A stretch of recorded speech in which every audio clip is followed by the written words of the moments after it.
আমি মানুষ আশা করছি আজ থেকে আপনি জীবনে শিক্ষা নেবেন। আল্লাহ যেন তৌফিক দেয় আপনাকে। ধরে বলেন আমিন। আরো 6 জনের নাম আছে তাফসিরে, আমরা সবগুলো বললাম না, নামকরণটা বলছি। কেন এই সূরার নাম মুমতাহিনা?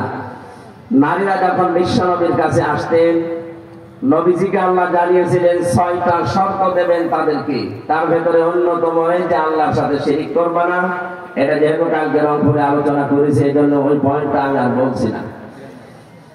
দ্বিতীয় নম্বর, যারা আমার কাছে এসেছ তাদেরকে আমি শোনালাম না, চুরি করবা না।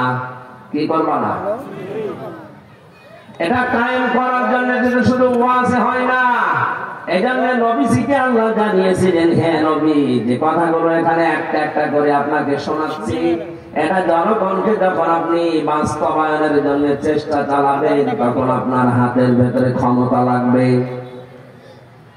এজন্য যেদিন তিনি হিজরত করবেন, ওই দিন আল্লাহ তাকে শিখিয়েছিলেন যে আপনি আমার কাছে আগে দোয়া করেন, আকুর রব্বি আদখিলনি মুদখালা সিদকি ওয়া আখরিজনি মুখরাজা সিদকি ওয়াজআলনি মিন লাদুনকা সুলতানান নাসীরা।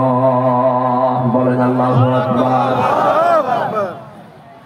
আজ যে মানুষগুলো মনে করেন যারা দাড়ি রাখে, টুপি পরে, নামাজ আদায় করে, শুধু মসজিদ খানকার মাদ্রাসা নিয়ে থাকবে, তাদের পরিবার সমাজ রাষ্ট্রের দরকার নেই। তারা শোনেন